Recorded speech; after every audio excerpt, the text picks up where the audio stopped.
Yo, what's up? This the nigga King Junie, aka Fresh Fetty, aka Murder Gang, aka a whole bunch of other shit, man. AKA like a motherfucker. AKA Fresh Out West America motherfucking best. So if you see this, subscribe to my shit. Even though I don't got no viewers on this motherfucker right now. But hey, it don't matter. Look. Right now I'm about to read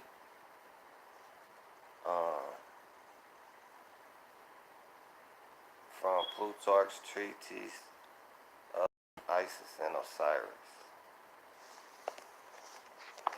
But this is in the book The Gods of the Egyptians by E.A. Wallace Budge, published in 1904. Plutarch, I ain't the best reader, but don't trip. Plutarch's mythological history of Isis and Osiris. Now the story of Isis and Osiris, its most significant and superfluous parts omitted, are thus briefly related. Rhea, they say, having accompanied with Kronos by stealth, was discovered by Helios, who hereupon denounced the curse upon her, that she should not be delivered in any month or year. Hermes, however, being likewise in love with the same goddess, in recompense of the favors which he had received from her, plays at tables with Selene, and wins from her the 70th part of each year, each of her illuminations. These several parts making in the whole 5 new days. Hold on. These several parts making in the 5 new days. He afterwards joined together and added to the 360 of which the year formerly consisted, which days therefore are even yet called by the Egyptians the epact, or superadded, and observed by them as the birthdays of their gods, which is the last 5 days of the year. Now I'm gonna chop this up after I get done reading, man. Let me run this shit down, man.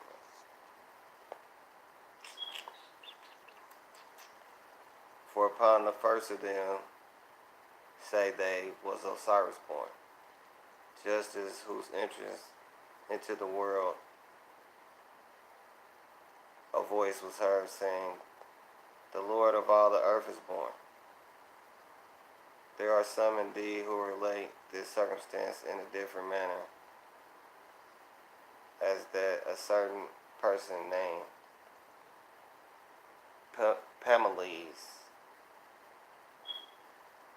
Pharoahz, as he was fetching water upon the temple of Jupiter at Thebes, heard a voice commanding him to proclaim aloud that the good and great king of was then born. And for this reason, Kronos committed the education of the child to him, and that in memory of this event, familia were afterwards instituted. The familia were afterwards instituted, a food much resembling the phallophoria, or priapia of the Greeks.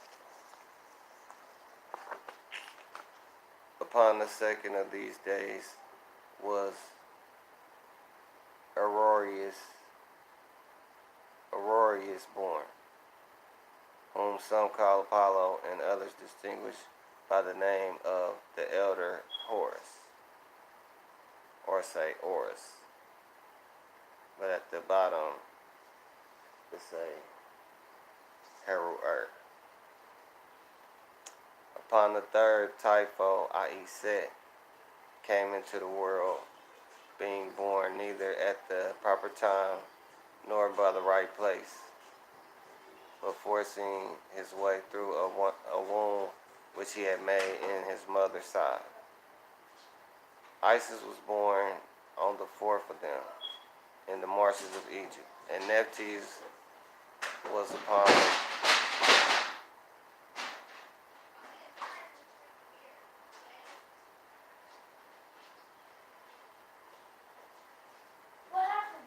she alright? Isis was born on the fourth of them in the marshes of Egypt, as Nephthys was upon the last, whom some call Teleus, and Aphrodite, and others Nike.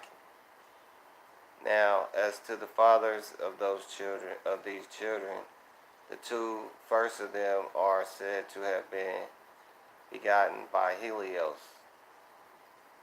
Isis, and Hermes.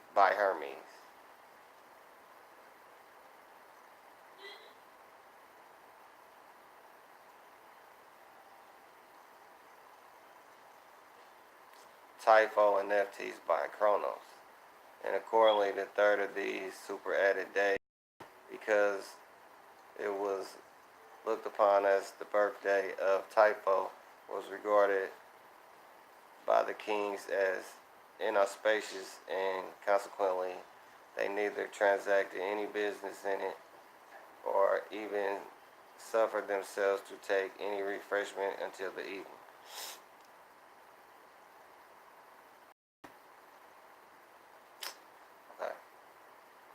They further add that Typho married Nephthys, and that Isis and Osiris, having a mutual affection, enjoyed each other in their mother's womb before they were born, and that from this commerce sprang authorz, and the Egyptians likewise called the elder Horus, and the Greeks Apollo. Whom the Egyptians likewise called the elder Horus, and the Greeks Apollo. But they gotta be talking about Horus when they tell us Horus. Okay, Osiris being now, it ain't too much left on this part.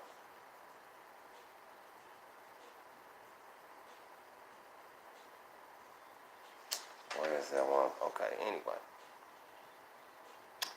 Osiris being now become king of Egypt, applied himself towards civilizing his countrymen by turning them from their former indigent and barbarous course of life. He moreover taught them how to cultivate and improve the fruits of the earth. He gave them a body of laws to regulate their conduct by, and instructed them in their reverence and worship, which they were to pay to the gods. With the same disposition, he afterwards traveled over the rest of the world, inducing the people everywhere to submit to his discipline, not indeed compelling them by force of arms, but persuading them to yield to the strength of his reasons, which were conveyed to them in the most agreeable manner, in hymns and songs accompanied with instruments of music. From which last circumstance the Greeks conclude him to have been the same person with their Dionysos.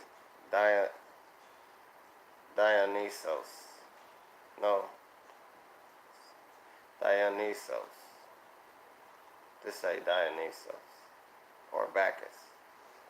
During Osiris' absence from his kingdom, Typho had no opportunity of making any innovations in the state, Isis being extremely vigilant in governing and always upon her guard.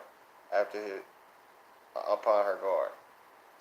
his return, however, having first persuaded 72 other persons to join with him in the conspiracy, together with a certain queen of Ethiopia named Aso, who chanced to be in Egypt at that time, he contrived a proper stratagem to execute his base designs.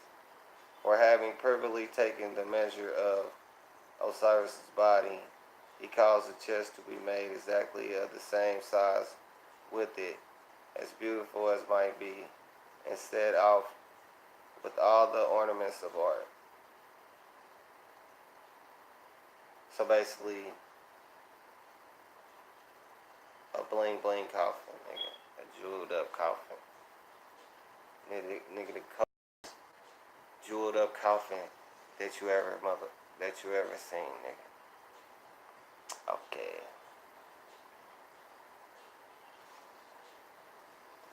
Well, that you never seen, nigga.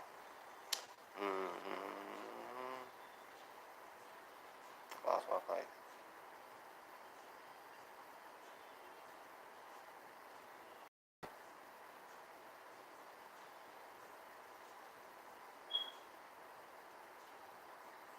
Okay, this chest he brought into the banqueting room, where after it had been much admired by all who were present, Typho, as it were in jest, promised to give it to any one of them whose body upon trial it might be found to fit. Upon this the whole company, one after another, go into it. But as it did not fit any of them, last of all Cyrus lays himself down in it, upon which the conspirators immediately ran together, clapped the cover upon it, and then fastened it down on the outside with nails, pouring likewise melted lead over it. After this, they carried it away to the riverside and conveyed it to the sea by the Tanaitic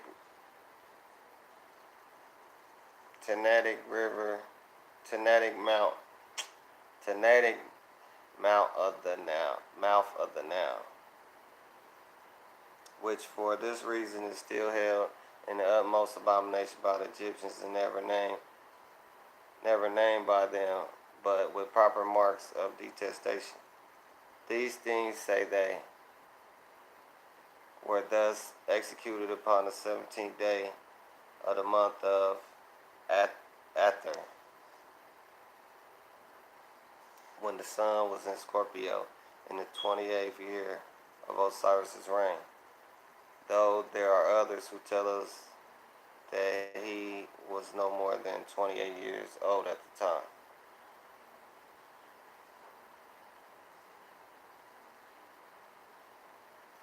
Okay, boom. So, it's some more to the story, but just basis on that part.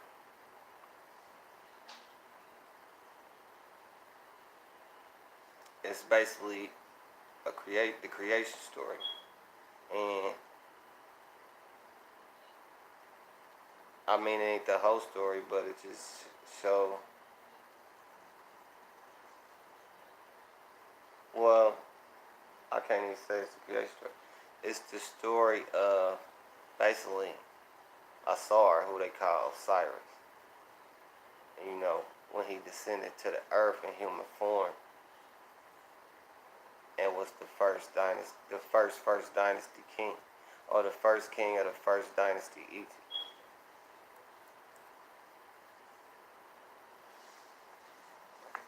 And how he conquered all nations with no weapons. Did you hear that? He conquered all nations with no weapons. Have you ever heard of somebody conquering all nations with no weapons? Oh, okay. I don't know why, but I don't think you probably heard of that before. Boom. Okay. Now I'm gonna read some little commentary that they got about this. About what I just read. Before I go farther, you feel me? Boom.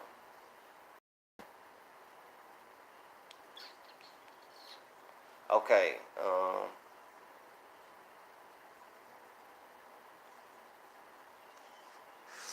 Okay, I'm gonna read this off alright. The mythological history of Isis and Osiris by this writer is so important. English rendering of it by Mr. Squire is given at the end of this chapter, but it will be necessary here to summarize the main facts in order that they may be compared with the hieroglyphic texts which refer to the subject. According to these, Osiris was the son of Rhea, the Egyptian Nut, the wife of Helios, the Egyptian Ra, by Kronos, the Egyptian Seb or Geb.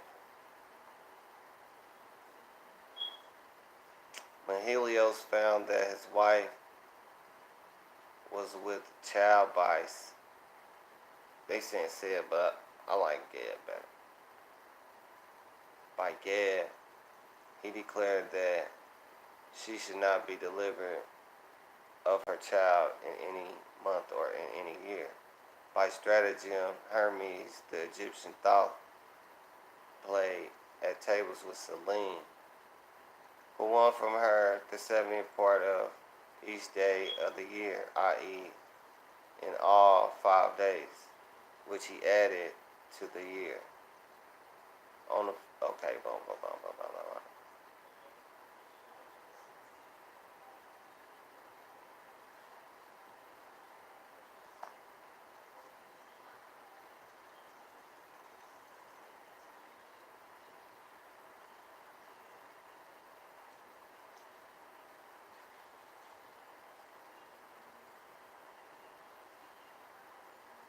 Okay, I don't know, man, but I got one more place I want to read from in this book, and it's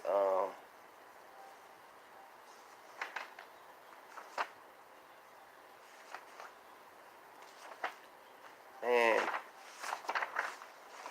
it was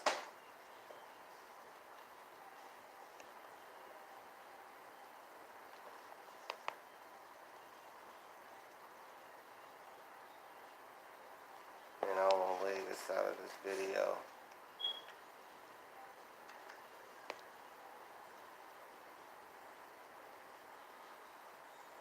Hold on, give me a second, because this is important, man.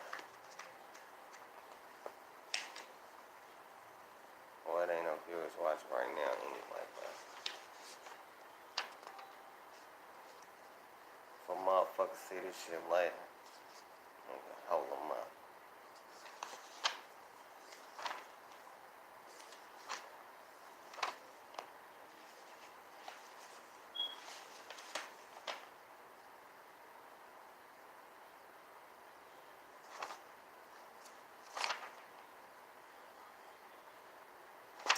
Hold on, man.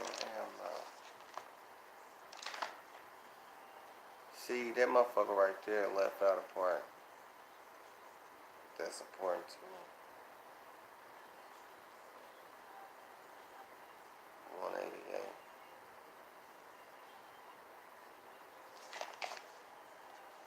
Okay, I was just right there, though.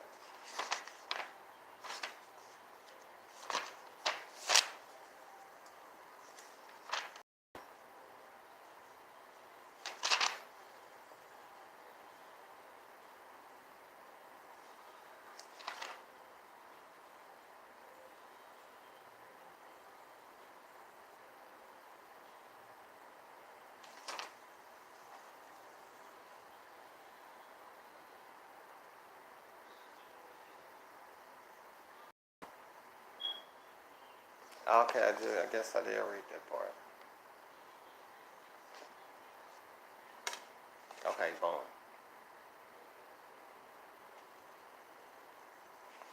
Well, I guess I just need to make that point before I go further. Because the nigga said, you feel me? Now, he was fucking around here in human form too. Even though he was an angel too. You know, I mean, they call them gods and shit. Or whatever, but, you know. It's word plays, you feel me? Like, that ain't nothing but an English term, and I ain't fucking English. So, you know, go figure that shit. But, man, so if you know anything about Egyptian history or, you know, ancient history, you know what I mean? You know, I don't know if you checked out the pre-dynastic, any documentation of, pre-dynastic Egypt. You know what I mean? But if you have, or if you haven't, man, I like fucking with that shit too. Because that pre-dynastic shit, like, Authorz set off the first dynasty. What they call the first dynasty. Like, he was the first king on the earth. Black king. Black ass nigga. He had came down in pre-dynastic time also, and ruled. He wasn't the last ruler in pre-dynastic time. But, he was commissioned to come back in human form because men was eating other men, which, you could deduce from what we know about Set, the author of confusion, the author of a lot of bullshit that goes on. You know what I mean? Set had men eating other men around this motherfucker, which they still doing and shit. But, yeah, so the court of angels, commissioned Authorz or Osiris to come down and lay down the laws of God. And so, hold on. It's another part I wanted to read. Now, Plutarch, he's one of the earlier Greek writers, I'm guesstimating he was the earliest writings that we're going to get from them is going to be 400 or 500 BC. But the people they talking about, First Dynasty Egypt, you're talking 4200 BC.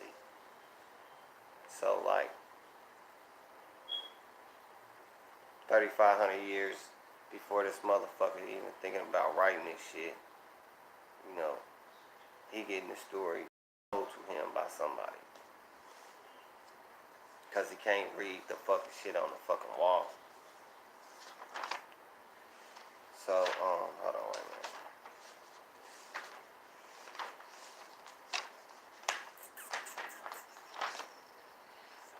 Okay.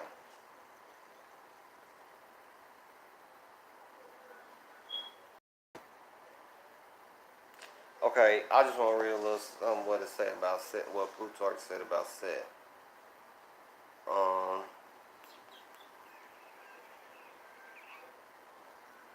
The ideas which were held by the Egyptians about Set in the late times are well illustrated by the following extract from Plutarch de Osiris. That's the name of the book, de Osiris, or whatever. Who says that it was evident from many of the rites and ceremonies that they hold him, Set, in the greatest contempt, and do all they can to vilify and affront him. Hence their ignominious treatment of those persons whom from the redness of their complexions they imagine to bear resemblance to him. And hence likewise is derived the custom of Coptites of throwing an ass down the precipice, because it is usually of this color. Nay, the inhabitants of Osiris and Lycopolis carried their detestation of this animal so far as never to make any use of trumpets, because of the similitude between their sound and the braying of the ass. In a word, this animal is in general regarded by them as unclean and impure, merely an account of the resemblance which they conceive it bears to Typho. Typho is another name it's the Greek name for Set, if you ain't figured that out yet. And in consequence of this notion, those cakes which they offer with their sacrifices during the last 2 months of Pawnee and Pharoahz have the impression of an ass bound stamped upon them. For the same reason, likewise, when they sacrifice to the sun, they strictly enjoin all those who approach to worship the god, neither to wear any gold about them, nor give provender to any ass. It is moreover evident, say they, that even the Pythagoreans looked upon Typho to have been of the rank or order of demons, as, according to them, he was produced in the even number 56. For as the power of the triangle is expressive of the nature of Pluto, Bacchus, and Mars, the properties of the square of Rhea, Venus, Ceres, Vesta, and Juno, of the Dodecagon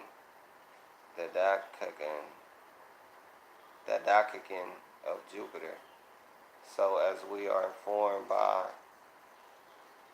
Euxodus, is the figure of 56 angles expressive of the nature of Typho. As therefore all the others above mentioned in the Pythagorean system are looked upon as so many genii or demons, so in like manner must this latter be regarded by them. 'Tis from this persuasion likewise of the red complexion of Typho that the Egyptians make use of no other bullocks in their sacrifice but what are of this color. Nay, so extremely curious are they in this respect, that if there be so much as one black or white hair in the beast, 'tis sufficient to render it improper for the service. For 'tis their opinion that sacrifices ought not to be made of such things as are in themselves agreeable and well-pleasing to the gods, but, on the contrary, rather of such creatures wherein the souls of wicked and unjust men have been confined during the course of their transmigration. Hence sprang that custom which was formerly observed by them of pronouncing a solemn curse upon the head of the beast, which was to be offered in sacrifice, and afterwards of cutting off and throwing it into the Nile, though now they dispose of it to foreigners. No bullock therefore is permitted to be offered to the gods, which has not the seal of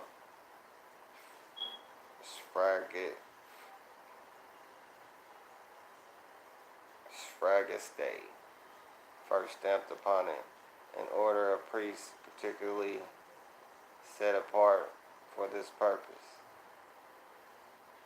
from whence likewise they derive the name. Their impress, according to Castor, is a man upon his knees with his hands tied behind him and a sword pointed at his throat. Nor is it from his color only that they maintain a resemblance between the ass and Typho, but from the stupidity likewise and sensuality of his disposition and agreeability to this notion, having a more particular hatred to Aughuz than to any other of the Persian monarchs who reign over them, looking upon him as execrable and abominable wretch, as an execrable and abominable wretch. They gave him a nickname of the ass, which drew the following reply from that prince: "But this ass shall dine upon your ox," and accordingly he slew the Apis. This story is thus related by Dino. Now, as to those who pretend that Typho escaped out of the battle upon an ass after a flight of 7 days, and that after he had got into a place of security, he begat 2 sons, Hierosolamus and Judaeus, 'tis obviously from the very face of the relation that their design is to give air to the fable to what the Jewish history relates of the flight of Moses out of Egypt and the settlement of the Jews about Jerusalem and Judea. Squire's translation.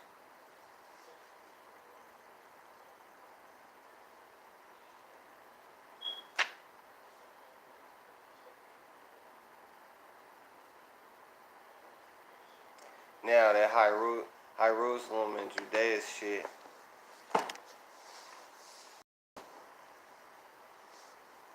Jerusalem, you know, in ancient times, like in the Bible, in the Bible, you know, when they have certain motherfuckers have sons, and then they son go their own way and start a town.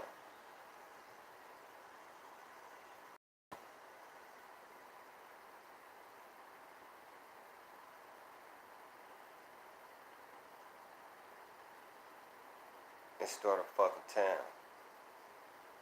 Like Canaan. You know, like Israel. Jacob is supposed to be Israel. But Jerusalem and Judea, you talking about Jerusalem and Judea, my nigga. You talking about what they call Israel and shit. And then I heard him say like, well, they trying to say this, but it ain't true. But he's a Greek. So, the Greeks ain't really fuck with the Romans like that.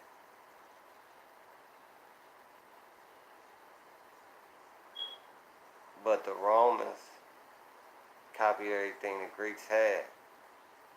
That's how they only ever knew some shit.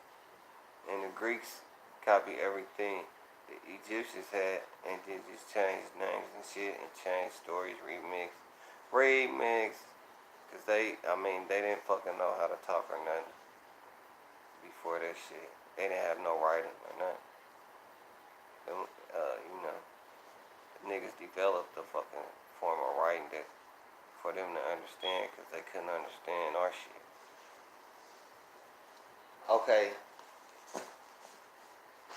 Okay, now I want to read a little. This ain't gonna be as long. I know I went long with that, but now I'm gonna read from the King James Version.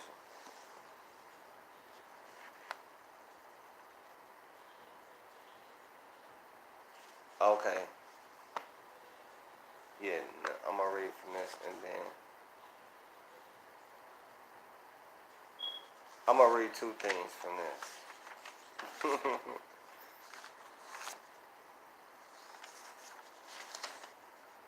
Boom. Okay.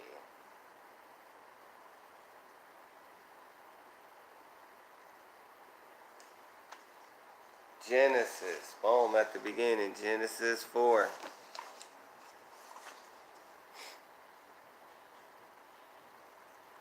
And Adam. Okay. Genesis 4. And Adam knew Eve, his wife. She conceived and bare Cain, and said, I have gotten a man from the Lord.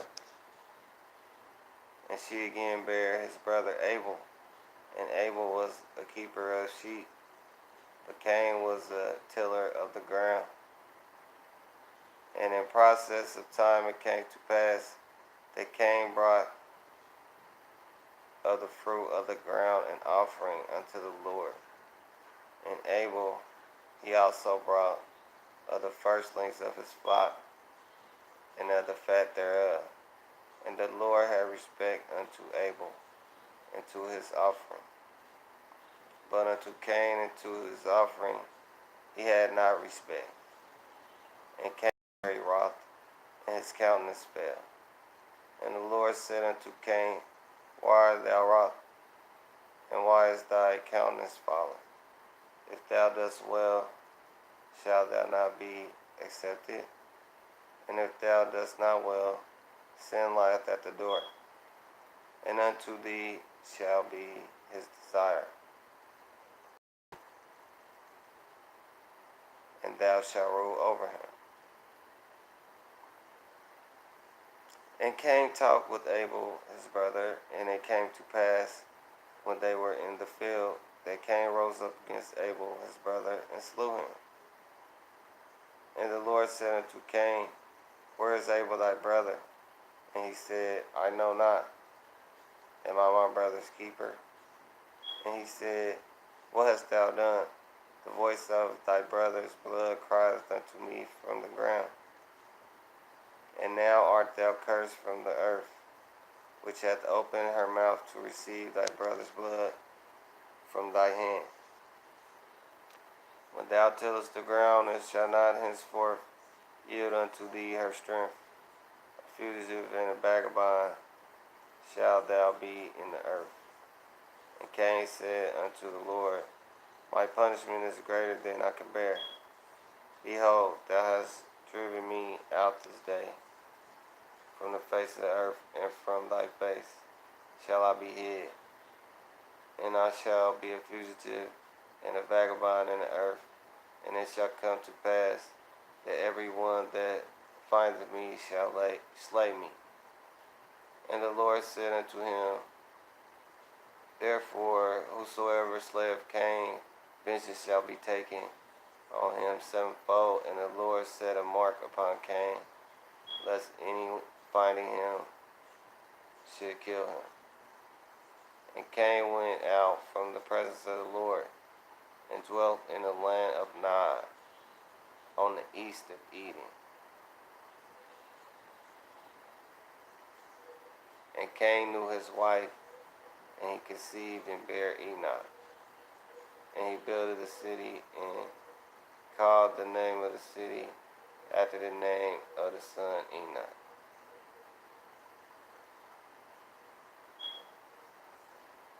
Now, I know it just said he got his wife from the land of Nod, but where the fuck she come from? Please tell me.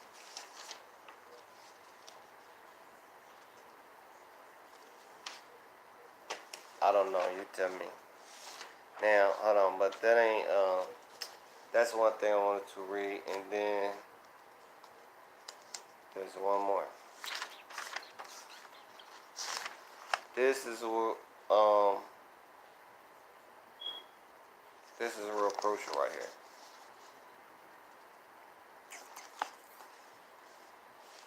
Okay, because boom. Okay, because in the Genesis, they laying a foundation for this for calling themselves the chosen. And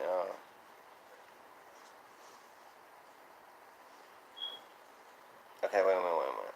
I'm gonna just read.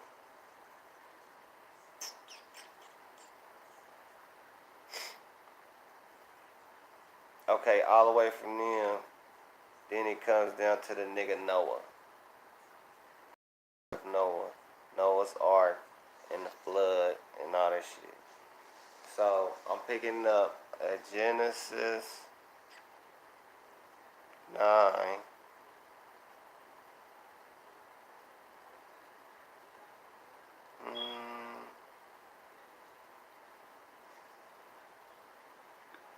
Genesis 9, verse 20. And Noah began to be a husbandman, and he planted a vineyard, and he drank of the wine, and was drunken, and he was uncovered with his tent, within his tent. And Ham, the father of Canaan, saw the nakedness of his father, and told his two brethren without. And Shem and Japheth took a garment and laid it upon their shoulders, and went backward and covered the nakedness of their father, and their faces were backward, and they saw not their father's nakedness. And Noah awoke from his wine, and knew what his younger son had done unto him. And he said, Cursed be Canaan, A servant of servants shall he be unto his brethren. And he said, Blessed be the Lord God of Shem, and Canaan shall be his servant. God shall enlarge Japheth, and he shall dwell in the tents of Shem, and Canaan shall be his servant. And Noah lived after the flood 350 years, and all the days of Noah were 950 years, and he died.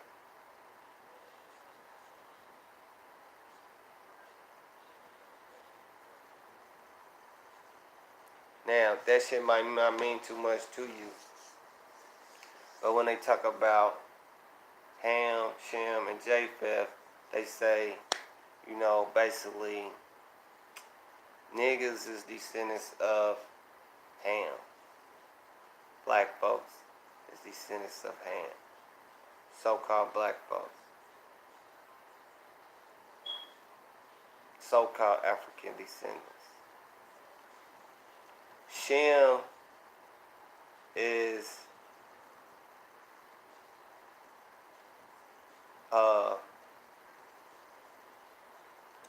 the Semites, Arabs and shit,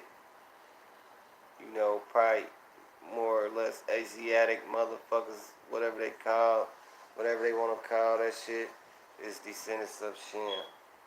And then your Euros, across the Tigris and Euphrates and all that shit over there is supposed to be Japheth, descendants of Japheth. I mean, you ain't gotta take my word for it, but I ain't really coming from no more books. Well, yeah, I do got some writings from some books. There's some notes that I took though. I specifically wrote this shit from a book though, so it ain't too far from okay, hold on, wait. Before I go there, I want to, because what I'm saying is, in the story that I read, in the earlier story that I read,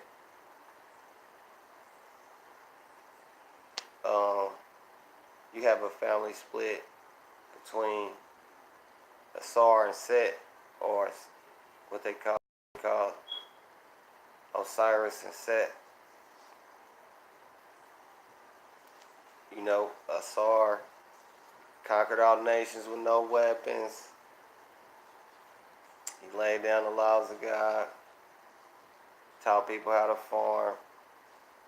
He invented wine, invented the institution of marriage. What else?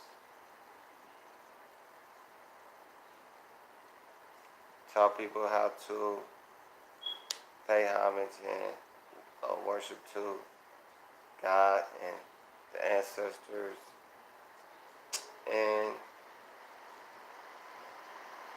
I don't know, probably some more things. But one thing they didn't say in there is that I got from another book. No, I might as well run that down.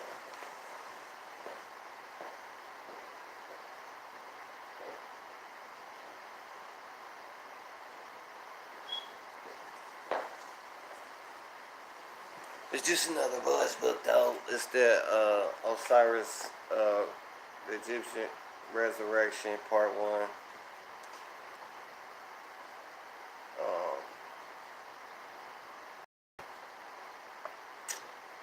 Okay. This is gonna be short. I ain't gonna read this whole motherfucker though.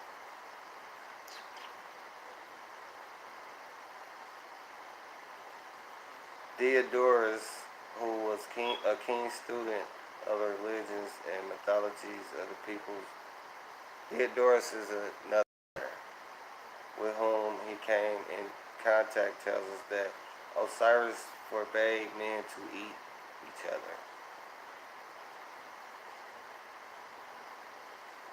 Isis had found out how to make bread from wheat and barley, which had hitherto grown wild with other herbs of the field, and men, having learned the arts of agriculture, adopted the use of the new food willingly, and were thereby enabled to cease from the habit they had of killing and eating one another.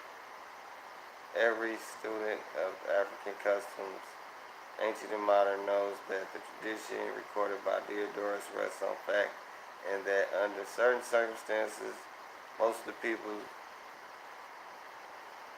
of Africa, especially those of the Sudan, have dropped into the habit of cannibalism with readiness and satisfaction. We now have to consider the part of which Osiris is alleged to have played in connection with the suppression of cannibalism in Egypt, and how the doctrine of this great god of the dead influenced the custom of his subjects in this respect. Boom. So, anyway, I mean, you know,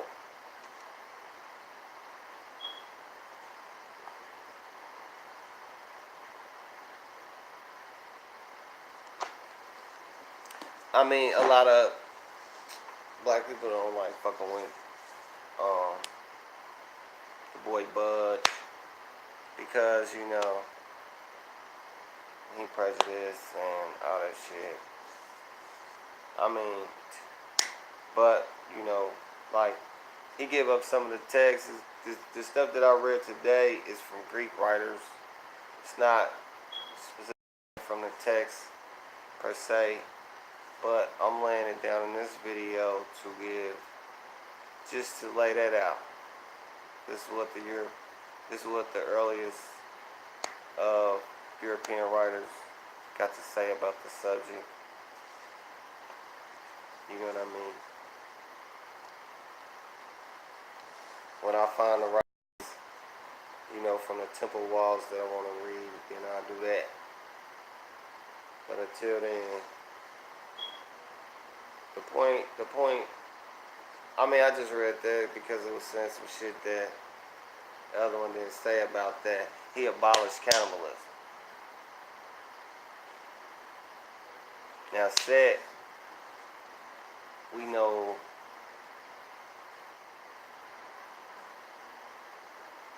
okay, so if he had sons named Jerusalem in Judea, and they started them towns over there, and that's that whole Israel, you know, they trying to take the land from northern Palestine and South Palestine, and they got the whole war shit going on. You know, Israel and all that shit. You know what I mean? You know, all the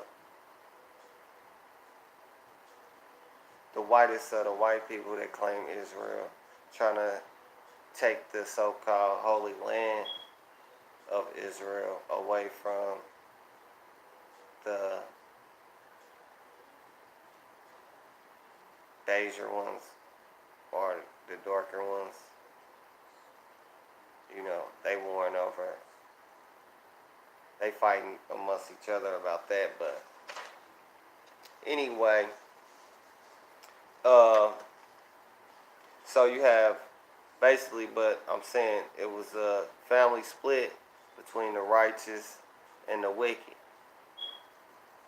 And in another book, it said, you know, that Set got the Hittites and some more motherfuckers, the motherfuckers that clapped their motherfucking coffin down on authorz. You know what I'm saying? It wasn't but Hittites and all this, and what did it say? Hittites and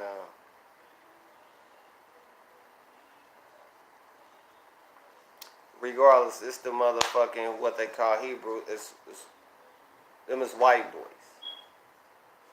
And you know, black Hebrew niggas, they try to say, well, you know, that's okay, whatever, but you know, if you look at the Texas, when the Hebrews came in and they came from the from the from the far eastern desert, from the north and shit, and they didn't have no, they didn't have no shoes on, they didn't have no drawers, they couldn't talk, you know what I mean? And the Hebrews, you know, they don't have no documentation of talking about no eternal life until 200 BC. We talking about, you know, people teaching eternal life since the first dynasty, 4000 BC, 4200 BC. You know what I'm saying? Some Egyptologists try to say 3200 BC. But regardless, 4,000 years later, I'm talking about eternal life. And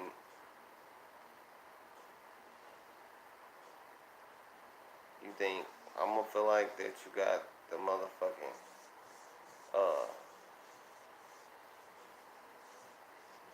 you kicking some knowledge about this shit, my nigga. Nah, but anyway, so, but if you was paying attention to the section that I read in the Bible when it was talking about Noah, so this nigga, he get drunk. His son tell the other, he get drunk and he naked. His son see him. He tell the other sons. The other sons come in backwards and don't look and cover him up. Noah wake up and he know that his son seen him and told his other sons. So he cursed his son's son.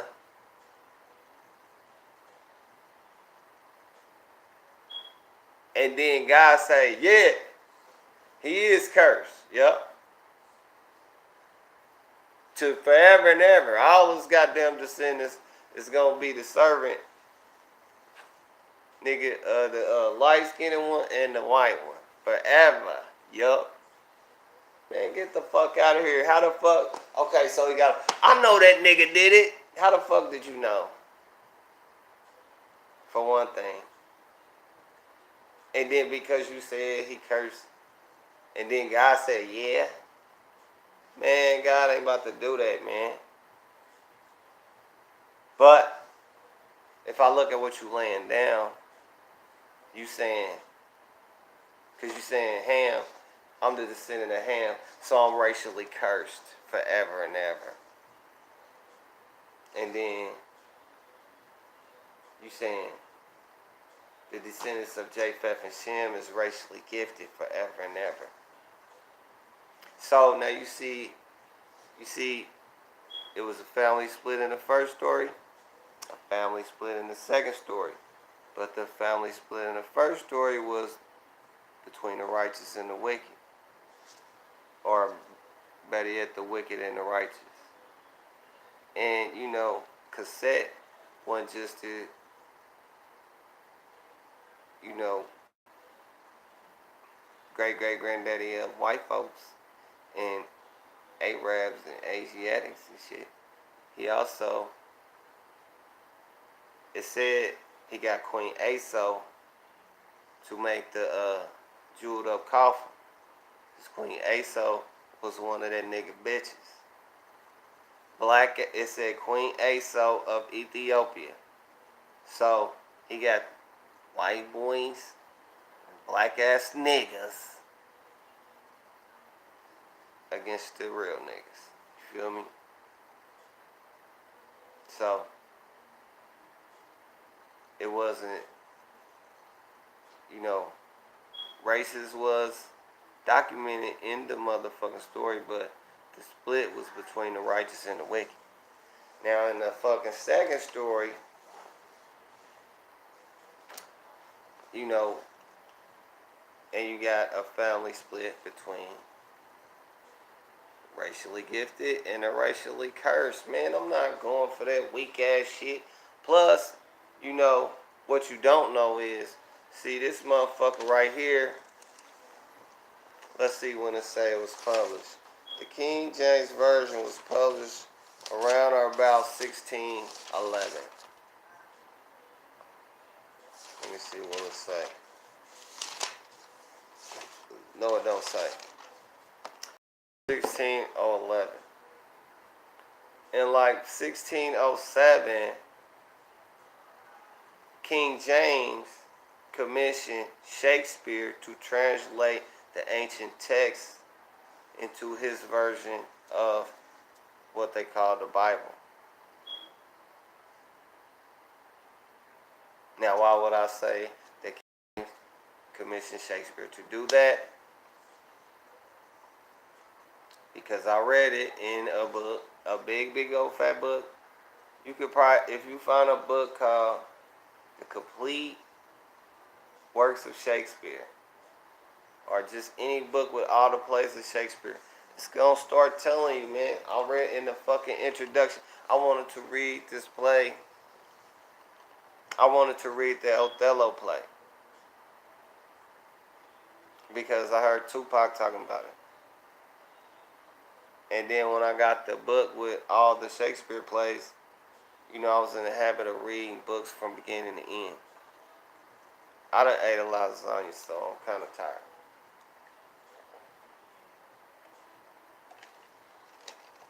But, what is that? Oh, no. Okay, so, in the introduction, it gets talking about, you know, what Shakespeare did. You know, King James was Shakespeare. Shakespeare was King James' main writer in all his big theaters and all his best theaters, you know, whatever. And it was just talking about different shit he had him doing, and they was good buddies, and they was friends. You know what I mean? And if you know about King James, you know, they call him, he was cross-dresser, you know, and they call him the fashion king, the fashion fad king, King James.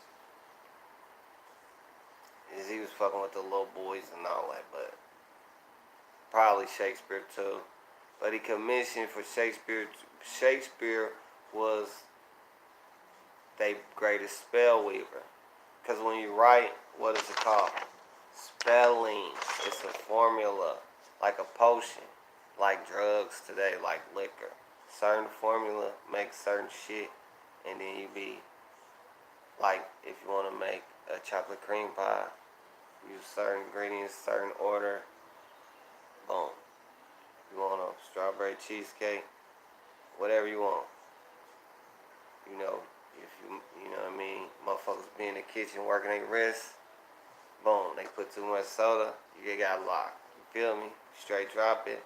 They your motherfucking shit's blowing up. You know what I mean? Shit. But you know what I mean? If you certain words, it tells us it's a certain formula. It tells you a certain thing.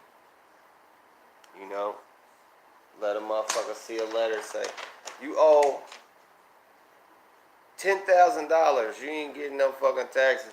Motherfucker be, oh my God, or nigga, you know what I'm saying? Like, but anyway, he was their greatest spell weaver. He still probably is today. For that reason, I'm gonna read this other paper I got to. But and then it said like in the introduction of that, the book of Shakespeare plays, and it said, and then in 1607, King James commissioned Shakespeare to translate his version of the Bible out of the ancient text. Man, I immediately closed that fucking book, man. It just sat there. Because I never heard that before. I'm like, why the fuck I never heard that before? It had to be like 2010 or some shit. I was like, all these dumbass niggas supposed to be fucking holy rollers and preachers and shit. Ain't none of these motherfuckers said that shit to me. And guess what? I bet you they don't even fucking know.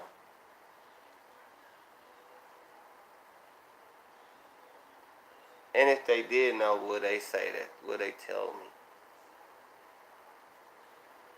But if you look at the time, and also the beginning of the 1600s, okay, that's 400 years ago. What was starting 400 years ago? Slavery. They was cranking slavery up. So, all right, I'm gonna leave that alone. Now I'm gonna read an excerpt, short excerpt. It's just this page from the New American Bible. Not this Bible, not the King James Bible, but the New American Bible. And it's like in the introduction. It says the Pentateuch witnesses a coherent story that begins with the creation of the world and ends with Israel taking its land. Though the narrative enthralls and entertains, as all great literature does, it is well to remember that it is a theopolitical charter as well, meant to establish how and why descendants of the patriarchs are a uniquely holy people among the world's nations.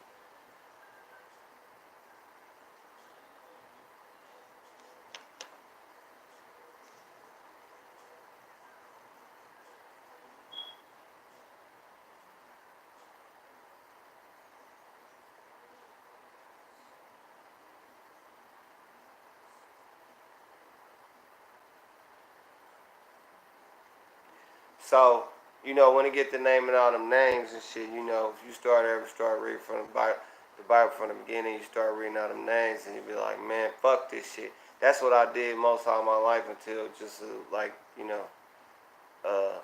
New Year's. I started reading the motherfucker from the beginning, and I got through the name part, and you know what I'm saying.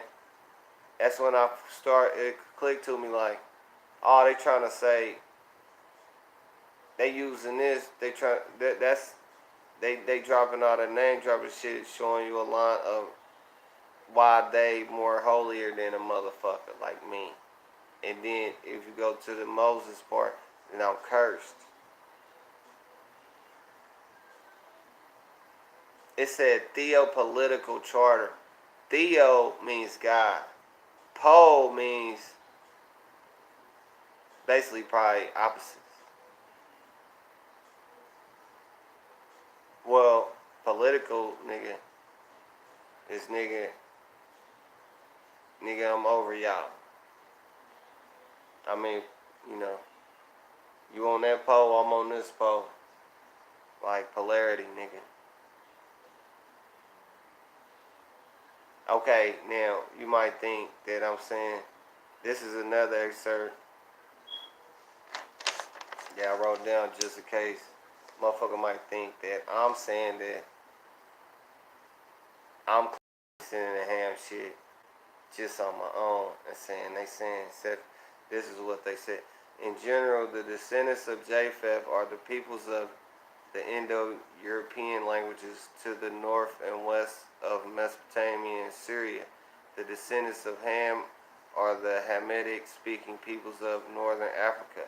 The descendants of Shem are the Semitic speaking of Mesopotamia, Syria, and Arabia. But there are many exceptions to this rule. The Semitic-speaking peoples of Canaan are considered descendants of Ham, because at one time they were subject to Hamitic Egypt. Certain tribes of Arabia are listed under both Ham and Shem. Boom, so that's why they over there, man. I mean, they getting free oil. They getting free dope. They doing the dope. They doing the heroin, opium, oil stick up, but they also taking the land that they claim is holy. But see, what if what you think it was, what if it was the opposite? Can you think of that for a second? Now you can't even think of that because you fucked up. But,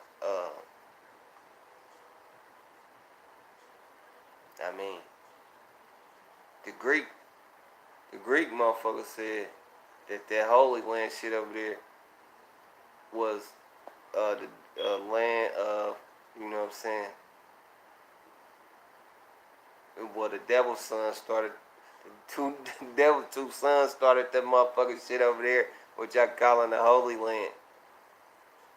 Which Egypt is the land of antiquity, and the most, nigga, in your Bible, nigga, all the motherfuckers went to Egypt because it's the land of antiquity for real.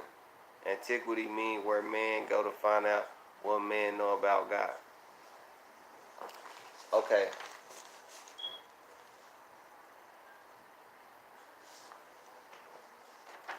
Boom. Alright. I mean, just because this video being documented, that mean I'ma just lay a couple more things out there, and you know, just because this could be a video reference, you know, some video reference material. Okay, Jacob is Israel. Jacob, they changed his name to Israel.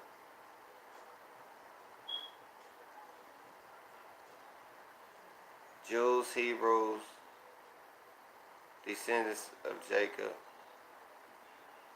Jerusalem is the city in the kingdom state of Judah. Israel is North Palestine. Judah is South Palestine. Judah also consists of tribe of Benjamin. Judah is son of Jacob. Judea is South Palestine. Galilee is a region in North Israel. Jerusalem is the capital of Israel in the east and formerly part of Palestine. Judah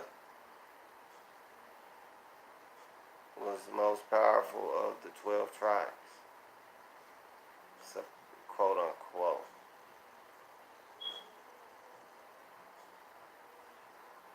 I mean, but if it wasn't no J, cause back then it wasn't no J, right? So that's why the Greeks said Hierusal. But you know, they got the Judea and Jerusalem and all that shit. I mean, see, if you know about Greeks, their religion was called, what they teach you in school, that's called mythology. I heard a dumbass nigga supposed to be scholar on fucking video yesterday talking about mythology and shit, right? See, but we gotta differentiate between what shit is and what shit ain't, because, you know, if you feel like that somebody's religion was not true, but it was still, it's a fact that it's their religion, that's a fact. Now, whether you can, you know, validate or verify some of the things that they say, that they saying, that's another thing. But for a fact, what you call Greek mythology, what you call Roman mythology, was them people religion, and it was not called Greek mythology. It was not called Roman mythology. It was called Hellenism. Their fucking white people's religion was called Hellenism. Did you know that? Do you know it now? Do it fucking make a difference? White boys, white girls, do it make a fucking difference? If that was the fucking, your fucking ancestors' religion, do that make you wonder why?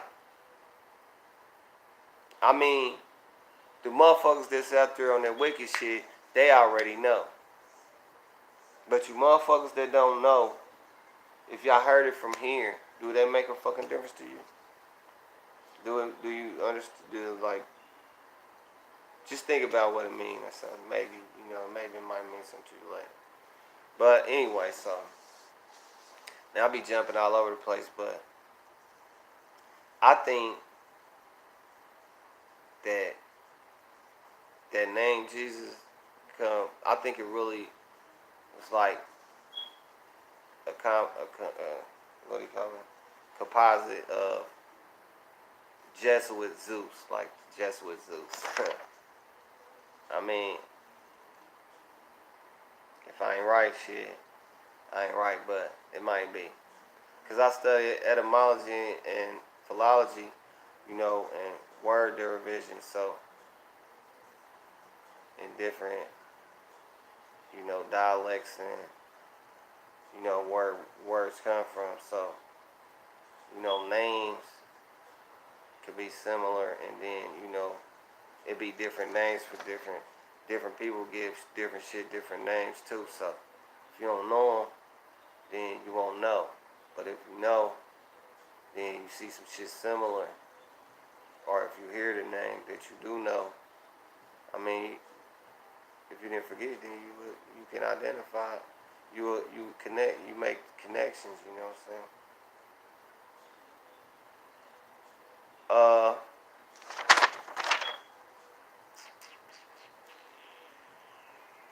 I ain't gonna go all through that paper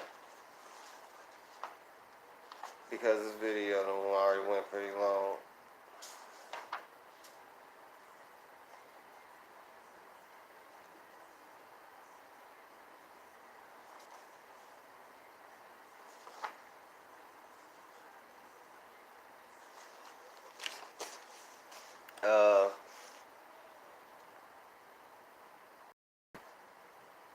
Oh yeah, I gotta read about the Dionysia. Okay. Well, also, okay, I had read this book called The Greek Way. Took some notes out of it. And it's got to talking about when they used to have festivals to Authorz and Set, who was what they call Osiris and Isis in Greece. And then even to the times of France and England and Italy and all that shit, they was having that shit there every year. You know what I'm saying?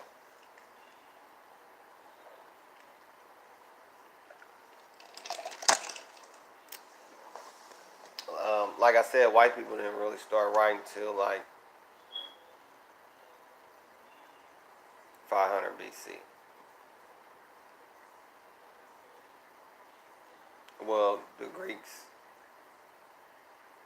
the earliest Greek writing, they say it's no earlier than around 500 BC. This Sumerian and all that shit. I mean, if they talking about the Emerald Tablets, Tahuti wrote that shit down for y'all, so that's like cuneiform or some shit, ain't it? That ain't really even y'all shit. But anyway, so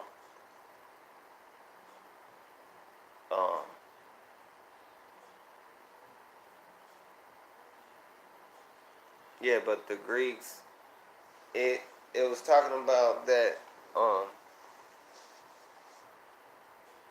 they start shutting down the festivals, right? Because they was like, fuck that. Probably when they switched over, when they took over the what they call Christianity, when they was killing them niggas in North Africa, you know, and took over their religion, you know, like they control and tax everything else. You know what I mean? They do a hostile takeover on everything else. You know, then they control and tax the matters of your spirit and your mind more. You know what I mean?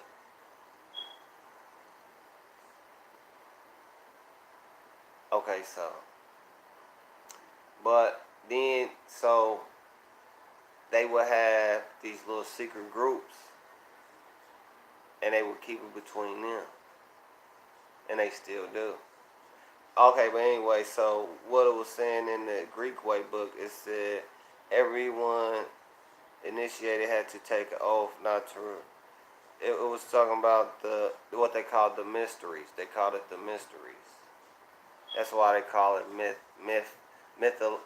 now, mythology now, and you know, like like like motherfuckers that write novels and say the shit. Well, the names is changed to protect the innocent and be talking about their goddamn friend, some shit they really seen. You know what I mean? But they act like it ain't real. No, I made it up. You know, motherfuckers make up stories all the time. But shit, motherfuckers be passing messages and, you know, passing around ideas and shit too. But anyway,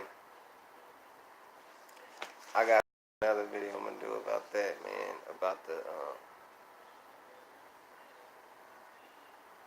yeah, some new shit they've been doing just for the last 100 years. But anyway, so we know with the drugs, especially with the drugs,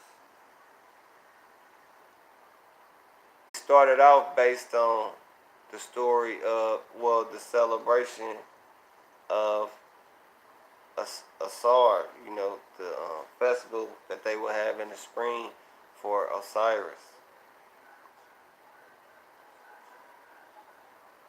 You know what I mean?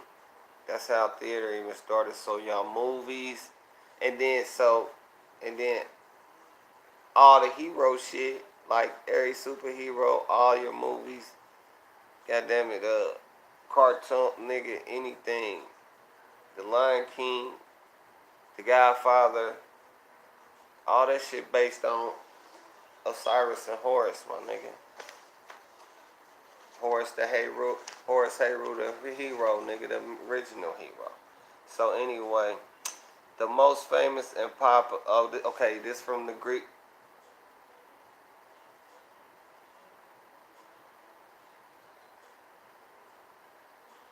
Yeah, Oedipus by Sophikles. This is an introduction. The most famous and popular public festivals of Athens and Greece was the Dionysia, the celebration of Dionysus, which took place every spring at the end of March or beginning of April. The god was honored by performances in the theater of dithyrambics, lyric hymns sung and danced by a chorus of 50, tragedies and comedies. He and his maenads, ecstatic women who follow in his train, belong to the wild. On the vases where we see them painted, they range through the pine forests of the high slopes. The mythic accounts of his coming to Greece all tell the same story. His rites disrupted the normal pattern of city-state life, and the authorities acted against him only to be subdued by the god's irresistible power. Dionysus' statue was brought out from the temple in the theater precinct to watch plays in the 5th century Athens. Seats of honor were reserved for his priests. They are still there, reserved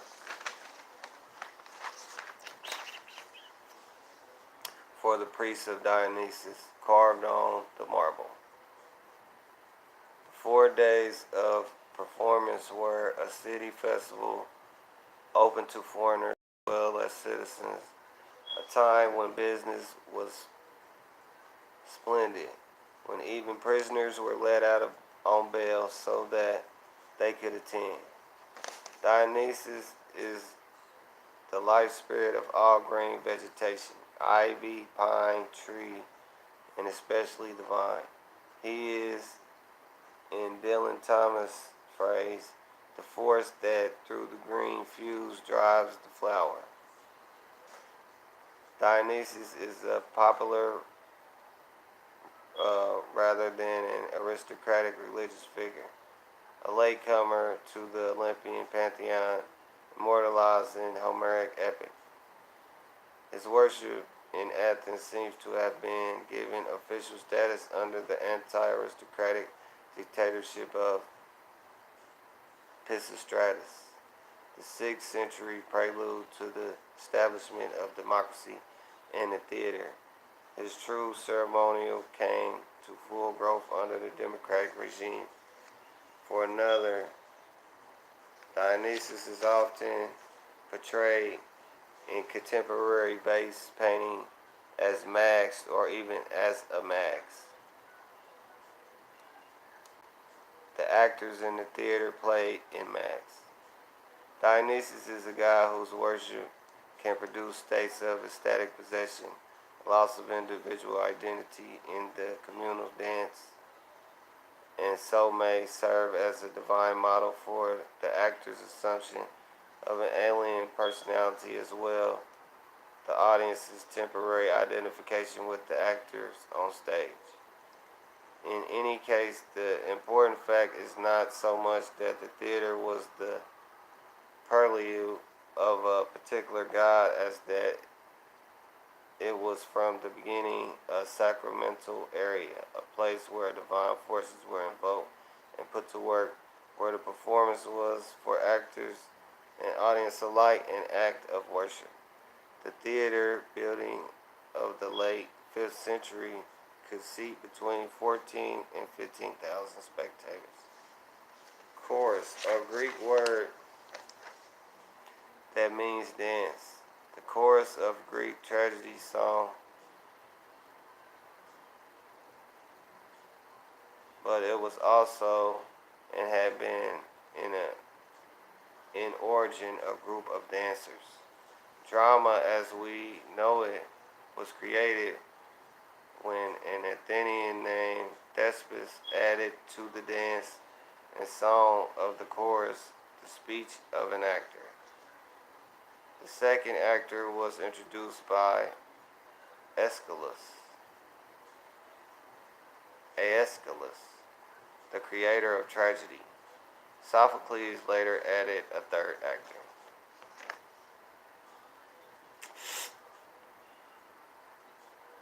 Like almost all Greek institutions, the Festival of Dionysus was a contest. 3 dramatists on 3 successive days presented their plays, and at the end were awarded first, second, and third prize. The real award of a first prize was the glory and the admiration of one's fellow citizens. Sophocles won first prize 18 times. Now, Sophocles wrote that motherfucking fucked up ass Oedipus shit, and you motherfuckers run around with the Oedipus complex right now, so they really just fucked up the story and motherfucking made a propaganda movie for y'all motherfuckers and man, hey man, got y'all fucked up ever since.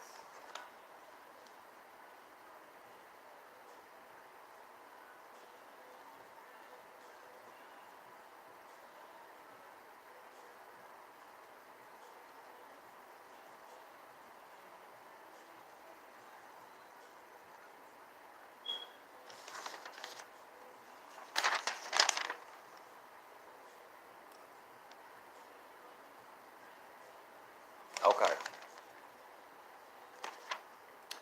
In the Greek secret societies of the Orphic mysteries, Orphic, it had to do with a Sar. That's the Sarian mysteries. And the Lucian mysteries, which had to do with Aset, or who you call Isis. Everyone initiated had to take an oath not to reveal them, and their influence was so strong that apparently no one ever did.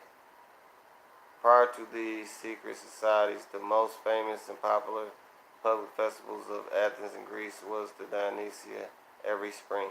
The celebration of Dionysus, which is a Sar or Osiris, in which he was honored by performances in the theater of dithyrambs, lyric hymns, sung and danced by a chorus of 50, tragedies and comedies.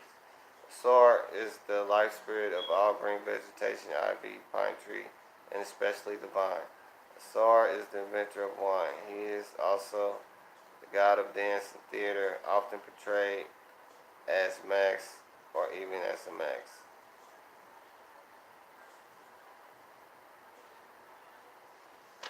Okay, boom.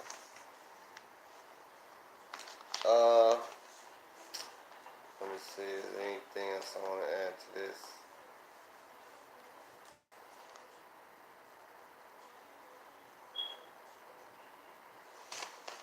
I did want to read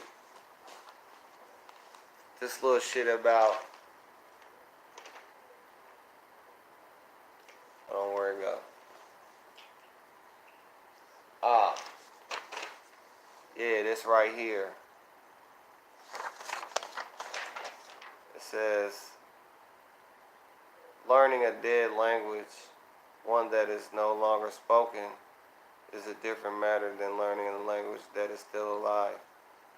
In the case of a live language, the emphasis is on learning to speak, to communicate in conversation, to understand the words as they are heard from the lips of another speaker. A living language is in a constant state of evolution, with new words being introduced and older words dropped out. There is also a difference between the formal language, such as is used in schools, business, and government, and the idiomatic language spoken on the street. Furthermore, if you come across a word you do not understand, you can always track down another speaker and just ask. Now, I read this by J.R.R. Tolkien.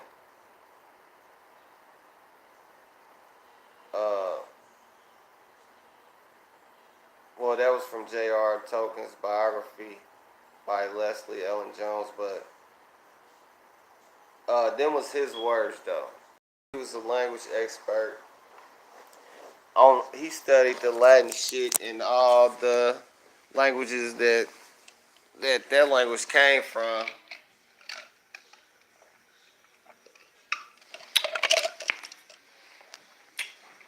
Latin, they say Latin is a dead language because nobody really don't speak it, nobody really don't know it. Shit like that. I mean, it's a few that know it, but it ain't largely spoken. And so a lot of the words, I mean, they call it a dead language. Much like Nectar, which was the original tongue. Which, when I was growing up, they were saying, don't nobody know what them hieroglyphs mean. Don't nobody know what them Egyptians were saying, what their shit is on the wall.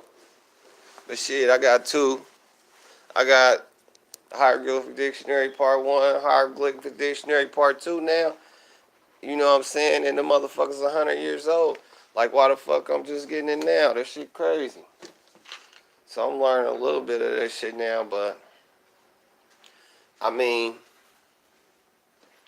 the white boy writer, the Greek writer, the first Greek writer known in documented history is called Herodotis. Like, they talk about the Homers, the dude Homer, got the first stories that they know from Greece and shit, but he couldn't write shit or read shit. They said he was he was illiterate. So, but they remember his stories or whatever. I mean, that's cool and everything. That's cool and everything, but hold on.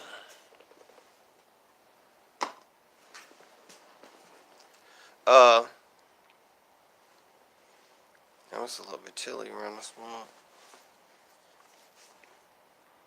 But the first Greek writer known is oh boy, I said Herodotis, and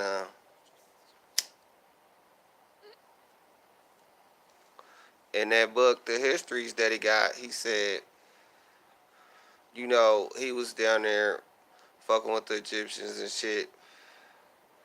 So he the earliest known white boy with documentation of what he's saying that they said. So it's like still second, third hand, but he's saying that, you know, that the Egyptians then said that if you couldn't speak the original tongue, then you was a barbarian.